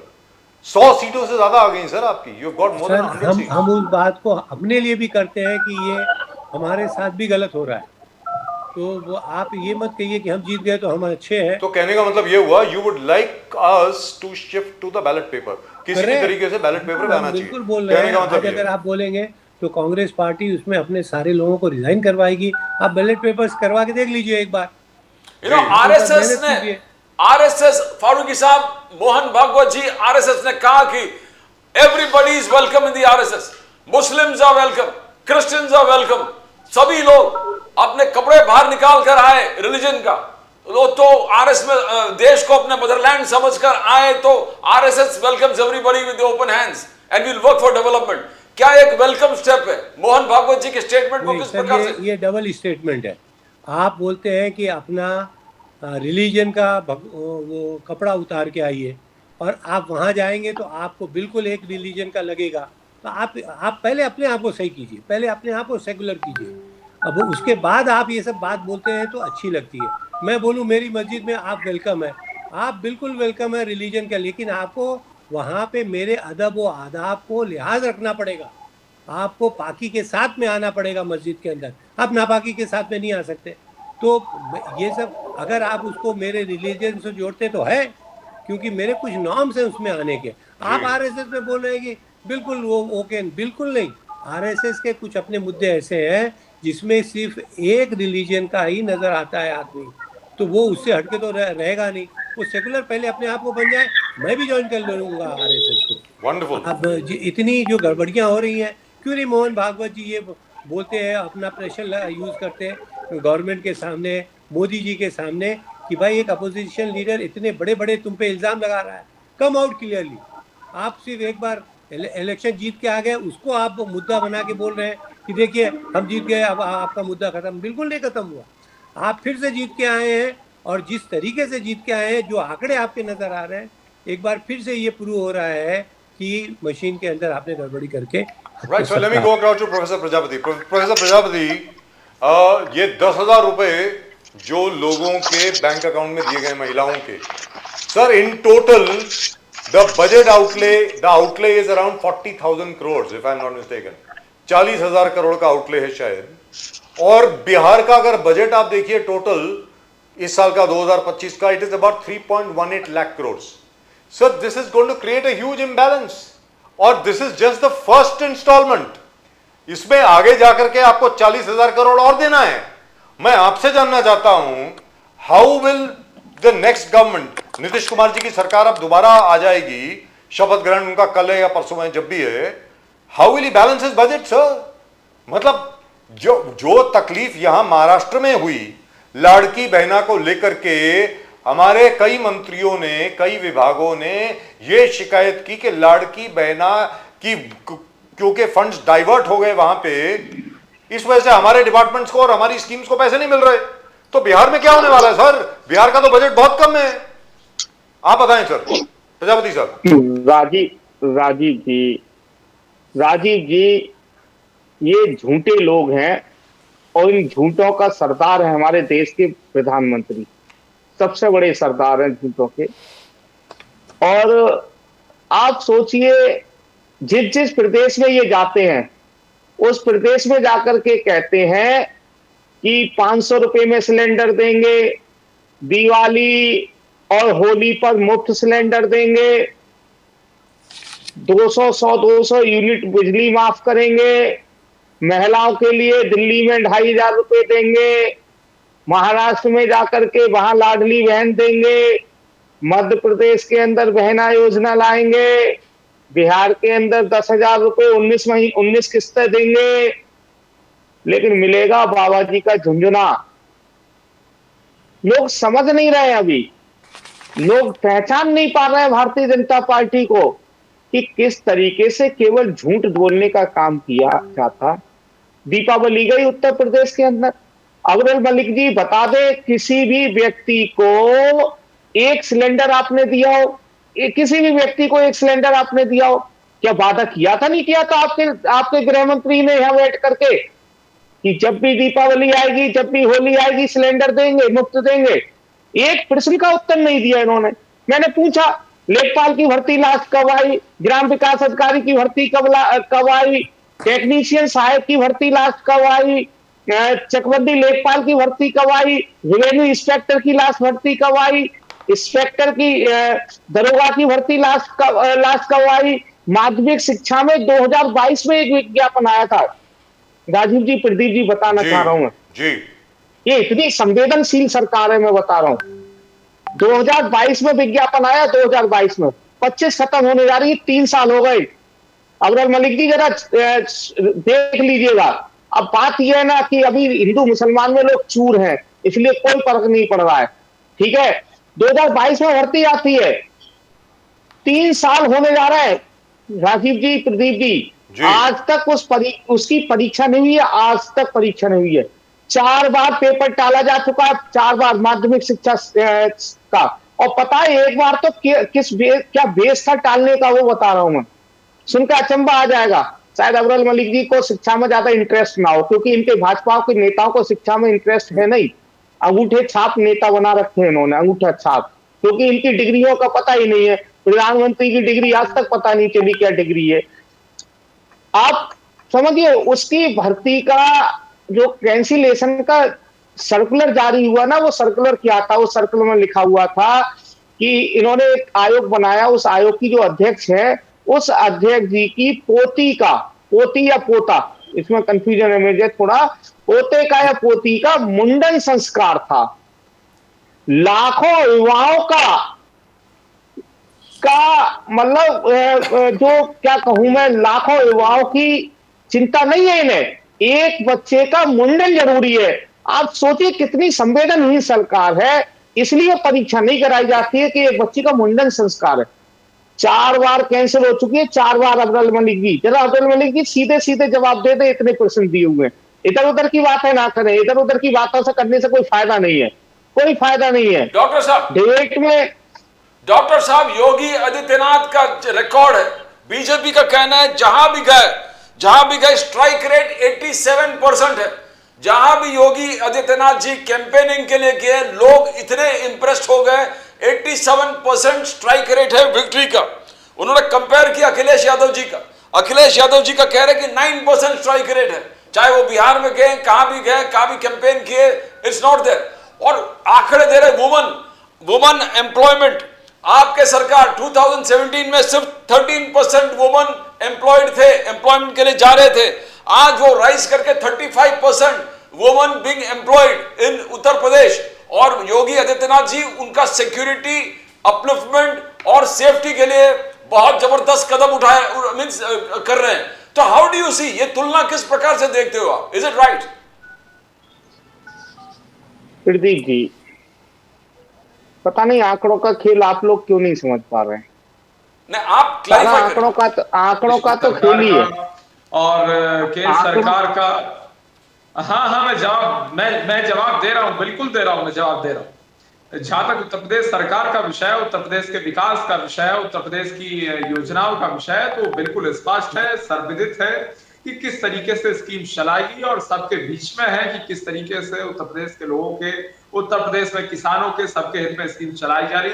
अब ये वीडियो प्ले हो रहा है, तो इससे एक और चीज स्मरण में आती है। ये अखिलेश जी का एक वीडियो लगाया हुआ था, नेशन नाउ टेलीविजन चैनल पे दिख रहा है। तो ये वहां का वीडियो है जब शादी समारोह में अखिलेश जी गए थे। समाजवादी पार्टी के विधायक हैं गाजीपुर के सैदपुर से, अंकित भारती, ये साइड में बैठे हुए हैं, वही विधायक हैं। तो यहाँ एक पत्रकार साथी ने सवाल पूछा था कि चाचा शिवपाल यादव जी को आखिर क्यों नहीं भेज रहे बिहार के चुनाव में। तो इन्होंने हेलीकॉप्टर की कमी बता दी थी अखिलेश जी ने। तो इसीलिए मैं एक पॉइंट और नोट कराना चाहूंगा, जनता को याद दिलाना चाहूंगा कि आदरणीय अखिलेश यादव जी चाचा शिवपाल सिंह यादव जी को नहीं भेज रहे हैं और हेलीकॉप्टर की कमी, किराए की कमी बता दे रहे हैं। तो मैं सोचता हूँ जिस तरीके से चाचा शिवपाल जी का अपमान समाजवादी पार्टी में हो रहा है, वो भी सबके बीच में है, चर्चा में है। और उसके साथ साथ जहां तक विषय एक तरीके से हमारी पार्टी का, उत्तर प्रदेश के विकास का, तो उत्तर प्रदेश में विकास निरंतर जारी है। और आप इस चीज को यकीन मानिए कि उत्तर प्रदेश विकसित उत्तर प्रदेश, भयमुक्त उत्तर प्रदेश बना है। और आज प्रजापति जी को भी लगता होगा, जब उत्तर प्रदेश में देखते होंगे, लोगों से बात करते होंगे, कि किस तरीके से चेंजेस आए, परिवर्तन आए। और समाजवादी पार्टी के समय में क्या था, समाजवादी पार्टी की सरकार के समय में जिस प्रकार से अपराधीकरण हुआ, अनकंट्रोल हो गया सब कुछ, वो सबने देखा उस चीज को। और देखिए, अगर कुछ हुआ या नहीं हुआ, कम से कम समाजवादी पार्टी या कोई भी राजनीतिक दल हो, वो कम से कम ये बता दे कि अगर उत्तर प्रदेश में 2017 में हमारी सरकार आई, 2022 में हमारी सरकार आई, तो किस कारण से आई है? वो जनता ने बनवाई, जनता के आशीर्वाद से बनी। अब इस चीज का तो कोई जवाब है नहीं। अब मेरा सवाल है, 2014 में केंद्र में हमारी सरकार बनी तो कैसे बनी? जनता के आशीर्वाद से बनी, वोट रूपी आशीर्वाद से बनी। उससे पहले डॉक्टर मनमोहन सिंह साहब की सरकार थी। इसका अर्थ तो ये हुआ कि चुनाव आयोग उनके हाथ में था, चुनाव आयोग उनके हाथ में था, ईवीएम उनके कंट्रोल में थे, लेकिन फिर भी बीजेपी की सरकार बनी। तो इसका जवाब क्या देंगे कांग्रेस पार्टी के साथी? तो देखिए, आरोप प्रत्यारोप की राजनीति को समाप्त करके हमें एक सकारात्मक राजनीति की शुरुआत करनी चाहिए, जिसमें किसी अविरल मलिक प्रकार की साहब, आपसी अविरल लड़ाई मलिक झगड़ा साहब, और इस डॉक्टर प्रकार साहब, के आरोप ना रहे। डॉक्टर साहब, योगी आदित्यनाथ जी ने यह कहा है कि पूरे उत्तर प्रदेश में, उन्होंने कोई शहरों का भी नाम लिया, कोई 6-7 शहरों का नाम लिया, उन्होंने ये कहा है कि मैं गारंटी देता हूं कि अगले 1 या 2 महीने के अंदर अंदर इन शहरों में महिलाएं जिस मर्जी टाइम पर निकले उनकी पूरी सुरक्षा की गारंटी मैं लेता हूं। ऐसा योगी आदित्यनाथ जी ने कहा है। यह कहा जा रहा है कि यह पूरे इंफ्रास्ट्रक्चर की इंप्रूवमेंट इसलिए हो रही है कि योगी आदित्यनाथ जी को एडवाइस ये दी जा रही है कि किसी भी तरीके से उत्तर प्रदेश में जो बीपीओ हैं, कॉल सेंटर्स हैं, वो सारे के सारे उत्तर प्रदेश में शिफ्ट हों। इसकी वजह से योगी आदित्यनाथ जी ने गारंटी ली है कि महिलाओं की सुरक्षा मैं लेता हूं, और मैं गारंटी लेता हूं इस बात की। इसके बारे में कुछ कहना चाहेंगे सर, प्लीज? डॉक्टर मलिक जी नहीं, बिल्कुल, देखिए स्पष्ट है, माननीय मुख्यमंत्री योगी आदित्यनाथ जी महाराज के नेतृत्व में उत्तर प्रदेश आज मजबूती के साथ आगे बढ़ रहा है, निरंतर चल रहा है, और सबके हित में सबका साथ, सबका विकास, सबका विश्वास, सबका प्रयास, इसके आधार पर काम हो रहा है। बहन बेटी सुरक्षित है, महिलाएं सुरक्षित हैं, और जहां किसी प्रकार की गड़बड़ होती है तो कठोरतम कार्रवाई होती है, विधिवत कार्रवाई होती है, कानून के आधार पर कार्रवाई होती है। और रही बात उत्तर प्रदेश में माफिया राज, गुंडा राज, अपराधीकरण की, तो पूर्ण रूप से समाप्त हो चुका है। और उसके साथ साथ ये भी सर्वविदित है, बिल्कुल स्पष्ट है, एंटी रोमियो स्क्वाड का गठन हुआ। जब हमारी सरकार बनी, हमने कहा था, घोषणा पत्र में ये स्पष्ट कहा था, और एंटी रोमियो स्क्वाड का गठन हुआ, हमारी सरकार में हुआ, हमारे नेतृत्व में हुआ। लेकिन उस एंटी रोमियो स्क्वाड के गठन के पश्चात विरोध करने वाला राजनीतिक दल सबसे पहले कौन था, ये भी सबको सोचना पड़ेगा।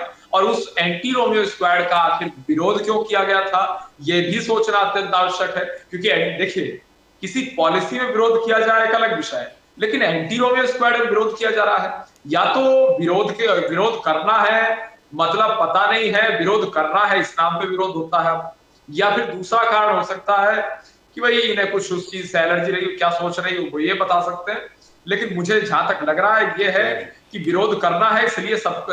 डॉक्टर अविरल मलिक, अखिलेश यादव जी का चार्ज है आप पर। अखिलेश यादव जी कह रहे हैं कि आज सोना इतना, the gold cost has become so much कि आम आदमी अपने शादी करा नहीं पा रहे, सोना खरीद नहीं पा रहे, और डायरेक्टली बीजेपी को ब्लेम किया, बीजेपी इज रिस्पॉन्सिबल। आपने जो काला धन डिमोनेटाइजेशन के माध्यम से उपलब्ध किया था, आज आप इसको होल्ड कर रहे हो, सोना को होल्ड कर रहे हो। आम गरीबों को शादी में सोना, इट्स बिकम एब्सोल्युटली मिसिंग हो रहा है उनके शादी में, and you are responsible for gold holding prices, farmers issues and rising prices. Doctor Malik ji बिल्कुल नहीं, देखिए, डिमोनेटाइजेशन हुआ, नोटबंदी हुई, उसका विरोध किया गया, सबने जिस तरीके से नोटबंदी का विरोध किया था वो सबने देखा है कि विपक्ष ने विरोध किया, कांग्रेस पार्टी हो, समाजवादी पार्टी हो, अन्य राजनीतिक दल हो, विरोध किया गया, विरोध किया डिमोनेटाइजेशन का, वो एक सकारात्मक कदम था। अब ये बताइए, नोटबंदी से आखिर क्यों समस्या होती है, किसे समस्या होती है और किसे समस्या हुई? मैं अपनी बताऊं, देखिए, नोटबंदी से कोई समस्या नहीं है, जनता की मैं बता देता हूँ, कोई समस्या जनता को नहीं हुई। और प्रजापति जी की मैं निजी बता देता हूँ, प्रजापति जी को कोई समस्या नहीं हुई होगी मेरे हिसाब से। क्या समस्या हुई? और जिस तरीके से यहाँ राजीव जी मौजूद हैं, आप मौजूद हो, प्रदीप जी मौजूद हैं, तो बिल्कुल स्पष्ट है, किसी को कोई समस्या पीड़ा नहीं हुई नोटबंदी से। कांग्रेस पार्टी के प्रवक्ता बैठे हैं, कोई समस्या नहीं हुई होगी, अगर हुई है तो बताएं कौन सी समस्या हुई। लेकिन हाँ, जो भ्रष्ट लोग थे, कभी आपके साथ बैठेंगे सर, किस्म के लोग थे, जो सर कभी आपके साथ बैठेंगे डॉक्टर मलिक, प्रहार हुआ, एक कड़ा प्रहार टेरर फंडिंग पे हुआ, ये एक्सेप्ट करना पड़ेगा।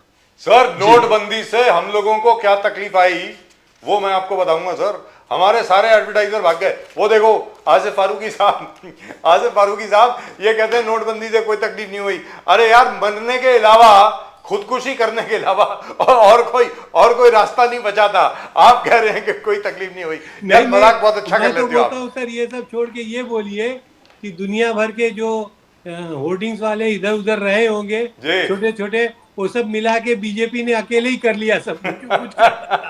But I tell you what, sir ये तो बता दीजिए, चलो एक सवाल का तो जवाब दे दो डॉक्टर मलिक। राकेश प्रजापति साहब को जाना है, उन्होंने कोई 5 सवाल पूछे, उनका एक तो सवाल दे दो, उसका एक तो जवाब दे दो सर। नहीं देखिए सर एक छोटा सवाल सर, मेरा सवाल sir, let me repeat sir, doctor Malik let me repeat sir, 2017 से आज तक एक भी टीचर की भर्ती नहीं हुई है सर, और 5000 स्कूल आपने बंद कर दिए, दैट्स ऑन रिकॉर्ड। तो यूपी गवर्नमेंट का प्रेस रिलीज है। तो सर आप मुझे बताइए, स्कूल आप बंद कर देंगे, टीचर्स आप भर्ती नहीं करेंगे, और यहां पर मोदी जी का सबसे बड़ा सपना है विश्व गुरु बनाने का देश को। सर बिना पढ़ाई के विश्व गुरु कैसे बनेंगे, आप बताओ ना sir please. Doctor Malik please एक सवाल का तो जवाब दो ना सर, ये प्लीज, कि 2017 से आज तक टीचर्स की भर्ती क्यों नहीं हुई सर, बोलिए ना। बिल्कुल, ये देखिए जहां तक विषय एक तरीके से भर्ती अनिवार्य है, और उत्तर प्रदेश में भर्ती हो रही है, सब राज्यों में बीजेपी शासित भर्ती हो रही है, हर क्षेत्र में जहां आवश्यकता है वैकेंसीज खाली है, भर्ती होती है। कहाँ हो रही है? नहीं, कहाँ हो रही है? कहाँ हो रही है? नहीं झूठ मत बोलिए, भर्ती हो रही है, कहाँ भर्ती हो रही है? कहाँ भर्ती हो रही है? कोई भर्ती नहीं हो रही है। 2017 के बाद शिक्षक की कौन सी भर्ती आई, लेखपाल की कौन सी भर्ती आई, ग्राम विकास अधिकारी की कौन सी भर्ती आई, चकबंदी लेखपाल की कौन सी भर्ती आई, माध्यमिक शिक्षा सेवा चयन बोर्ड में कौन सी भर्ती आई, उच्च शिक्षा आयोग में कौन सी भर्ती आई, यूपी SSSC के द्वारा कितनी भर्तियां निकली, बताइए, सीधा सीधे बताइए ना, नंबर्स में बताइए, इन नंबर्स, हाउ मेनी वैकेंसीज, बोलिए विज्ञापन संख्या बताइए।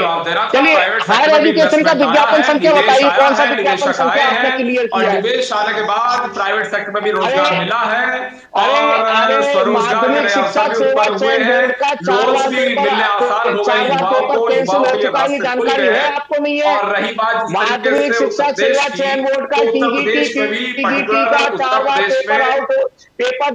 पेपर जो है पोस्टपोन्ड हो चुका है, इसकी जानकारी आपको है या नहीं है?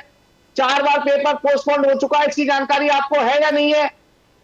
क्यों हुआ है, क्यों हो रहा है, क्यों नहीं करवा पा रहे हैं? 2022 से आपने परीक्षा, देखिए मैं आपके साथ बहस में नहीं पढ़ना चाहता, लास्ट 2019 में माध्यमिक शिक्षा सेवा चयन बोर्ड का विज्ञापन आपने क्लियर किया था, उसके बाद आपने कोई भी एक माध्यमिक शिक्षा सेवा चयन बोर्ड का विज्ञापन क्लियर नहीं किया है। हायर एजुकेशन का लास्ट 52 मैं तो आपको विज्ञापन संख्या बता रहा हूं, 52वां विज्ञापन संख्या जो 2019 की थी वो आपने क्लियर किया, उसके बाद आपने कोई विज्ञापन निकाला हो? वो डायरेक्ट क्या बातें कर रहे हैं? प्रजापति जी परेशान कर रहे हैं आप उनको, जाने दीजिए, छोड़िए वो डायरेक्ट। अरे डॉक्टर मलिक, तो कहने का मतलब ये हुआ, हिंदू मुस्लिम करेंगे, हिंदू मुस्लिम करेंगे, हिंदुस्तान पाकिस्तान करेंगे, केवल धर्म की राजनीति करेंगे, धर्म से रोटी नहीं मिलेगी, रोटी मिलेगी शिक्षा से सर, लेकिन रोटी मिलेगी स्वास्थ्य से sir, is it roti because of मिलेगी बजट रोजगार से, कंस्ट्रेंट्स? रोटी मिलेगी नौकरी से, रोटी मिलेगी विज्ञान से, रोटी मिलेगी तकनीकी से, क्या बातें कर रहे हैं? आरएसएस ने सपोर्ट किया योगी जी को। डॉक्टर प्रजापति साहब बोले आक्रांता का नाम हम चेंज करेंगे, नामकरण चेंज करेंगे, आप अब्दुल हमीद का नाम प्रजापति जी कम से कम ये तो बता दें, स्वर्गीय नेताजी मुलायम सिंह यादव जी कांग्रेस के कट्टर विरोधी थे। नेताजी स्वर्गीय मुलायम सिंह यादव जी कांग्रेस के कट्टर विरोधी थे, और कांग्रेस की राजनीति कभी नेताजी को रास नहीं आई, और वो जेल भी गए। 1975-77 के मध्य में इमरजेंसी के खिलाफ लड़े और सबसे मुखरता पूर्वक वो कांग्रेस के खिलाफ बोले। लेकिन आज समाजवादी पार्टी को क्या हो गया जो कांग्रेस के खिलाफ नहीं बोलती, बताना चाहिए जी। लेकिन डॉक्टर मलिक, बिल्कुल ये दुरुस्त बात, बिल्कुल मैं प्रदीप राजीव जी इस बात का जवाब जरूर दूंगा। राजीव जी इस बात का जवाब जरूर दूंगा। बोलिए। मैं व्यक्तिगत भी बात कर रहा हूँ और पार्टी की बात कर रहा हूँ जी। राहुल गांधी जी ने अभी दिल्ली के तालकटोरा स्टेडियम में एक कार्यक्रम हुआ, उस कार्यक्रम में भरे मंच से देश का नेता ऐसा मैंने नहीं देखा है जिन्होंने स्वीकार किया था बड़े मंच से कि हाँ हमसे कुछ गलतियां हुई, हाँ हमसे गलतियां हुई, कांग्रेस से गलतियां हुई कि हम मोस्ट बैकवर्ड क्लास को जो देना चाहिए था वो नहीं दे पाए, जो मोस्ट बैकवर्ड क्लास को हम दे सकते थे पिछले 60 सालों में वो नहीं दे पाए। आपकी किसी पार्टी के किसी व्यक्ति ने ये गलती स्वीकार की कि हमने EWS ला करके पिछड़ों के पेट पर लात मारने का काम किया? आपने कभी ये कहा कि हम संविधान के साथ खिलवाड़ कर रहे हैं? आपने कभी ये गलती कहा हम एनएफएस ला करके लोगों को, दलितों को, पिछड़ों को नौकरी से मजलूम कर रहे हैं? आपने कभी, आपके किसी नेता ने ये महसूस आज तक स्वीकार किया कि लेटरल एंट्री के नाम पर हमने पिछड़ों दलितों के साथ अत्याचार किया है? आपने कभी ये स्वीकार किया कि उत्तर प्रदेश के अंदर सामंतवाद चल रहा है? आपने ये स्वीकार किया किसी नेता ने? और ना करेंगे, नहीं करेंगे, करिए। अगर हिम्मत है तो कह के दिखाइए कि हाँ ईडब्ल्यूएस गलत है, आप कह के दिखाइए लेटरल एंट्री गलत है, आप कह के दिखाइए कॉलेजियम सिस्टम गलत है, आप कह कर दिखाइए एनएफएस गलत है। नहीं कर पाएंगे ना, कह के दिखाइए। नहीं, कॉलेजियम क्या है? आप बताइए, कॉलेजियम क्या है? पिछड़े समाज से आते हैं, आप तो पिछड़े समाज से आते हैं, आप ही कह दीजिए साहब। मोदी जी तो पिछड़े समाज से है नहीं, वो अपने आप को कहते जरूर पिछड़े हैं, लेकिन वो पिछड़े नहीं है। पिछड़ों के साथ कोई किसी प्रकार से गलत नहीं होना चाहिए, हम तो कह रहे हैं, मैं तो कह रहा हूं डंके की चोट पे, पिछड़ों के साथ गलत नहीं होना चाहिए, लेकिन पिछड़ों के साथ, पिछड़े समाज के साथ गलत नहीं होना चाहिए, हम तो कह रहे हैं।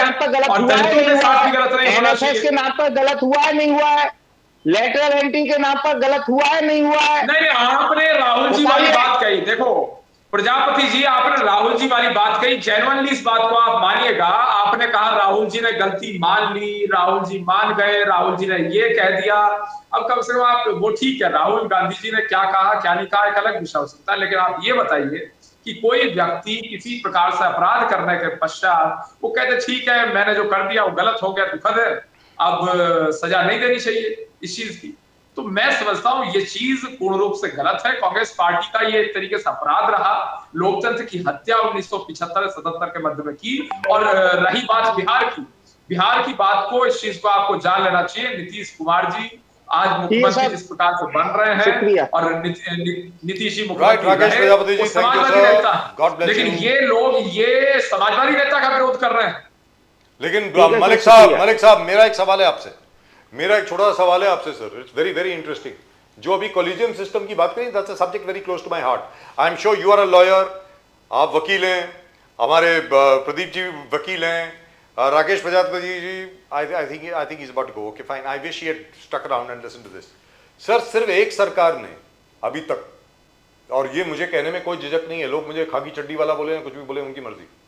फैक्ट इज, सिर्फ एक सरकार ने आज तक कॉलेजियम सिस्टम को चेंज करने की कोशिश की, और वो सरकार थी बीजेपी की। 2014 में नरेंद्र मोदी जी की सरकार आई, 2015 में बिल लेकर के आए थे अरुण जेटली जी, उस वक्त लॉ मिनिस्टर और डिफेंस मिनिस्टर दोनों थे वो। उन्होंने ये कहा था कॉलेजियम सिस्टम की जगह पे उन्होंने एक और सिस्टम प्रपोज किया था जिसमें गवर्नमेंट का भी हस्तक्षेप होगा, पार्लियामेंट का भी हस्तक्षेप होगा जजेस की अपॉइंटमेंट में। सब जजेस ने उसके खिलाफ काम किया, सभी पार्टीज उनके खिलाफ हो गई। आज जो कॉलेजियम सिस्टम का विरोध कर रहे हैं डॉक्टर मलिक, इन्हीं लोगों ने विरोध किया था उस बिल का। अरे अगर वो बिल आज पास हो जाता, अगर आज वो बिल ओके हो जाता, there would have been no collegium system. It would have been a very fair system of appointment of judges. Today what is happening? Judges are appointing other judges. Judges जो हैं वो अलग दूसरे judges को appoint कर रहे हैं। Only government so far from 1947 till today that has tried to change this system is the BJP government. I am saying so without fear of contradiction. कोई contradict करके दिखाए मुझे। अब बोलिए doctor Malik, I think you should come back with a new bill and change this collegium system. बोलिए sir, doctor अविरल Malik please. नहीं, देखिए, जहां तक विषय एक तरीके से परिवर्तन का, चाहे वो लीगल फील्ड के एक तरीके से किसी रूप में परिवर्तन की बात हो, चेंजेस की बात हो, या एक तरीके से अमेंडमेंट्स का सवाल हो, तो मैं समझता हूँ परिवर्तन होना चाहिए, और निश्चित ही हम परिवर्तन के पक्ष में हैं, इसमें कोई दो राय नहीं। और आपने उदाहरण भी जिस प्रकार से दिया, तो कांग्रेस पार्टी के लोगों को, समाजवादी पार्टी के लोगों को, हमारे आलोचकों को इस चीज को समझना चाहिए कि हम परिवर्तन की बात करते हैं और जनता के वो हित में होता। और निश्चित ही जहां तक विषय एक तरीके से लॉ मिनिस्टर्स का भी, अभी अर्जुना मेघवाल जी हैं, उससे पहले एक तरीके से लॉ मिनिस्टर ऑफ इंडिया किरण रिजिजू जी थे। तो ये बिल्कुल स्पष्ट है, हमारे लॉ मिनिस्टर हो, होम मिनिस्टर हो, प्राइम मिनिस्टर ऑफ इंडिया हो, किस रूप में चेंज आए इसकी चिंता करते हैं, इसके लिए चिंतित रहते हैं। But that's a long subject, sir. वो बहुत बड़ा सब्जेक्ट है, तो उसके ऊपर एक और शो करना पड़ेगा। काम किया और जनता के हित में हम निश्चित रूप से फैसला लेंगे, इसमें कोई कंफ्यूजन नहीं। लेकिन एक चीज है, इसको उसके ऊपर एक अलग से शो करना पड़ेगा सर। अगर कोलिजियम सिस्टम के ऊपर हम लोग बात करने की कोशिश कर रहे हैं कि जजेस को किस प्रकार अपॉइंट किया जाए, किस प्रकार सुप्रीम कोर्ट के जजेस को, हाई कोर्ट के जजेस को, लोअर कोर्ट के जजेस को किस प्रकार अपॉइंट किया जाए, उसके लिए एक अलग शो करना पड़ेगा, सीरीज ऑफ शोज करने पड़ेंगे, बिकॉज उसमें बहुत ज्यादा लकूने हैं, बहुत ज्यादा कंफ्यूजन है। और अपॉइंटमेंट ऑफ जजेस सर, आज भी you know the number of vacancies that there are in the courts, which is why cases आते ही नहीं है। हाँ प्रदीप जी प्लीज। फारूकी साहब, for you are going alone. आप बीएमसी चुनाव अकेले लड़ने वाले हो और जबरदस्त ऑपोजिशन, यूबीटी आप पे अटैक कर रहे हैं, सामना आज सवेरे आप पे अटैक कर दिया, आप अकेले ऐसे कैसे डिसीजन ले लिया? What is the objective? आप क्या अचीव करेंगे अकेले लड़के? हमने देखा था कि हमारे जो वर्कर्स हैं, जो ग्राउंड के ऊपर कांग्रेस के लोग हैं, उनका मॉरल बहुत ही डाउन हो जाता था, क्योंकि सारी पार्टियां जो है वो मिलके जब लड़ती थी तो कांग्रेसी तो 100% ऑनेस्टी से उस वार्ड में या उस असेंबली में जो भी पार्टी का कैंडिडेट आता था, चाहे अपोजिशन का हो, शिवसेना का हो, एनसीपी का हो, कांग्रेस के लोग तो 100% उनके साथ दिल से लग जाते थे। लेकिन दूसरी कॉन्स्टिट्यूंसीज में जो हमारी साथी पार्टियां थी, उनके लोग जो है वो बीजेपी के साथ जाके मिल जाते थे, और ये बहुत ही ऑब्वियसली हम लोग को बड़ा नुकसान नज़र आया। और कांग्रेस पार्टी का छवि बड़ी है, ना कि अपनी दूसरी साथी पार्टियों से। तो इस बार वो डिफरेंसेस होने के बावजूद, इंटरनल डिफरेंसेस, कि वर्कर्स का मनोबल टूटता है, उनको लड़ने का मौका नहीं मिलता है। करेक्ट। और हार, भले से हारे या जीते, लेकिन एक कांग्रेस या किसी भी पार्टी का वर्कर जो है वो इलेक्शन लड़ना चाहता है, वो फाइट करना चाहता है।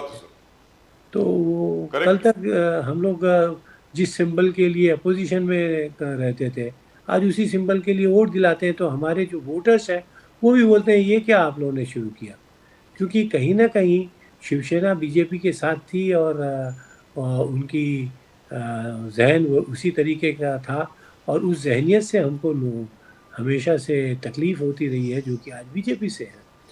तो हमारे जो वोटर्स थे वो शिकायत करने लगे। Sir, mister Murli Deora used to say the same thing, if you remember. Gurudas Kamat साहब ने भी यही चीज़ कही कि अगर जो वर्कर है बेचारा, वो अगर अब कॉर्पोरेशन का भी चुनाव नहीं लड़ पाएगा तो क्या करेगा sir?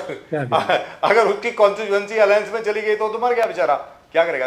I agree with you, it's a very good decision, very bold decision, और बहुत सालों के बाद ये डिसीजन लिया। Yes sir, very good, very frankly.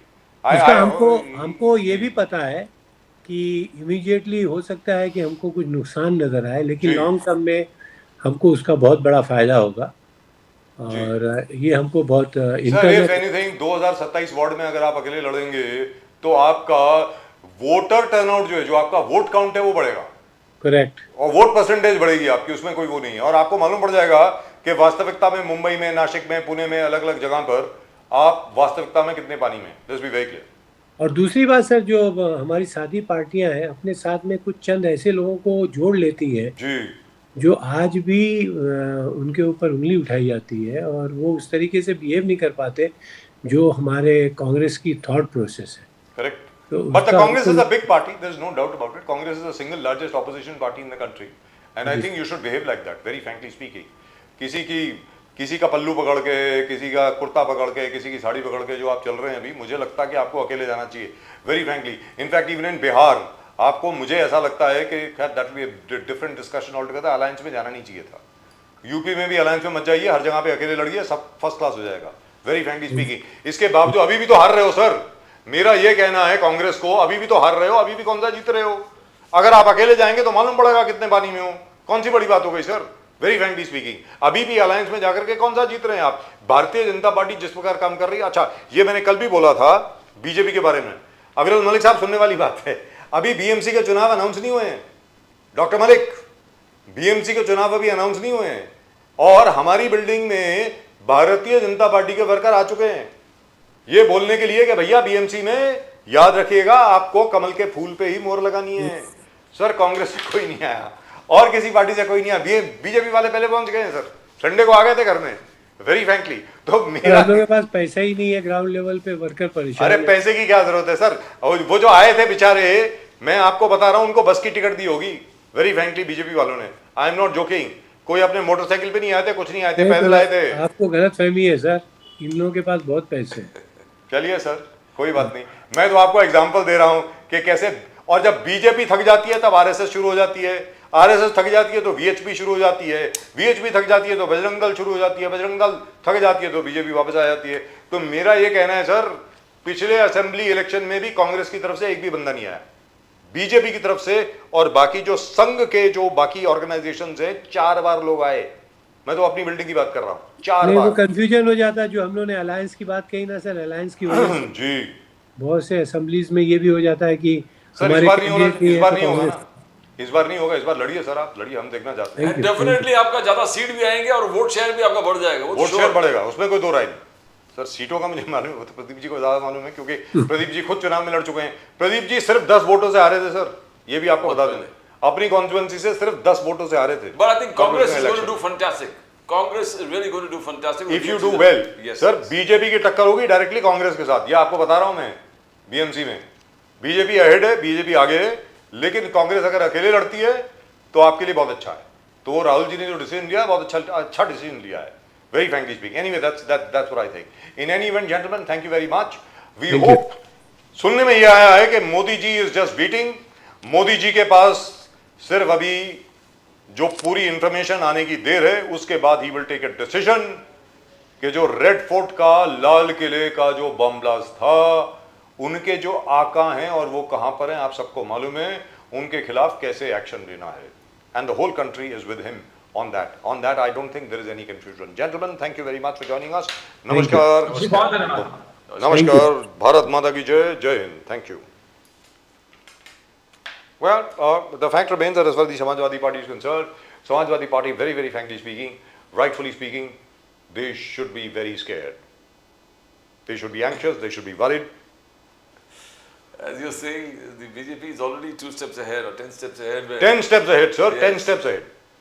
And you need to acknowledge that कि they're really working hard and they're sir working कोई like काम a- ही नहीं करता। मेरा ये कहना है कि ऐसा थोड़ी है कि आपने 3-4 आपने बहुत बड़े बड़े भाषण दे दिए, सब कुछ दे दिया, आपकी रैली बहुत बड़ी होगी तो उसके, but that does not convert into votes. Exactly what happened to Tejashwi Yadav. That's what I been asking. जो लाखों लोग उनकी रैलीज में आ रहे थे, इसका मतलब उन लोगों ने वोट नहीं दिया उनको, वो सिर्फ देखने को आए। Exactly what happened during the Lok Sabha elections. मतलब जो आपके जो वोटर थे वो भी लाखों की तादाद में हैं, वो आए और बाकी लोगों को आप लुभा नहीं पाए अपनी तरफ।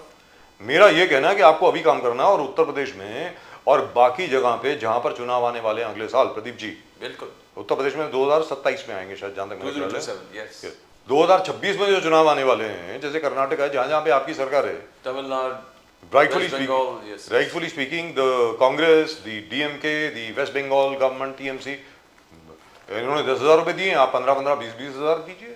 और अगर इलेक्शन कमीशन रोकती है, then you have a precedent. You can go to the Supreme Court. There is no way the Supreme Court can uphold the election commission decision to block direct benefit transfer to women if you so choose, or if your government so chooses. Because now the thing is very clear. Even if the government goes bankrupt, हर एक के account के अंदर पैसे डालिए, चुनाव जीतिए। महिलाओं के account में पैसे डालिए और चुनाव जीतिए। ये फॉर्मूला है प्रदीप जी, सीधी बात है। And why not, I mean गरीबों को अगर अकाउंट में डायरेक्टली बेनिफिशियल ट्रांसफर हो रहा है, Why not? व्हाई अब तक वो सप्रेस्ड थे, ऑप्रेस्ड थे, they have starved of all any kinds of funds and facilities. That's right. They are getting, what's wrong with it? What's wrong with it? Absolutely. और दूसरी चीज कर्नाटक सरकार को ये करनी चाहिए अभी कि मिनिमम 250 यूनिट जो है वो फ्री में दीजिए, पानी फ्री में दीजिए, ये लोग वो जो बच्चों की पढ़ाई वगैरह है वो फ्री में दीजिए। वो है ना आपके पास आम आदमी पार्टी का जो मैनिफेस्टो है, वो कर्नाटक में आप अप्लाई कीजिए। So we are going to an देखिए- ideal social state. Yes, into a total socialist welfare state. Yes A total socialist welfare state as dreamt of by Pandit Jawaharlal Nehru. Exactly. That's it. तो वही करिए अभी, उसमें क्या है? After all, Modi ji has shown the way. Modi ji ने दिखा दिया ना, मतलब मध्य प्रदेश में, फिर उसके बाद जनाब आपने महाराष्ट्र में किया और अब बिहार में कर दिया। भाई आपने जो किया, हम आपके नक्शे कदम पे चलते हैं, ऐसी क्या बात है? So whichever government is in power, it will be impossible to defeat that government. कहने का मतलब ये हुआ। That's it. That's all that is going to happen. Well, that's just about it in tonight's show. आज के show में सिर्फ इतना ही। और आपने अगर चैनल को अभी तक क्या है वो सब्सक्राइब नहीं किया तो प्लीज सब्सक्राइब करें। Click to the subscribe icon to subscribe to the fastest growing channel of the nation. The fastest growing channel of the nation, Nation Now. भाई आप लोगों से विनती है कि हम लोगों को 1 करोड़ पे पहुंचना है। We have to reach the figure of 1 crore, 10 million viewers. We have to go to 1 crore. 1 crore के हमें फिगर पर पहुंचना है, उसके लिए आपका सहयोग चाहिए। आप प्लीज चैनल को सब्सक्राइब करें, चैनल को देखें और कृपा करके शेयर भी करें और कमेंट भी दें। कमेंट भी भेजिए please. Please do send your comments on what you think of Nation Now and this show and everything else on Nation Now. That's it. And from both Pradeep ji and myself and the entire team of Nation Now, आप सब लोगों को नमस्कार। जय हिंद, जय महाराष्ट्र, जय भवानी, जय Shivaji, Vande Mataram. Vande Mataram. Bharat माता की जय, जय हिंद। Jai Hind.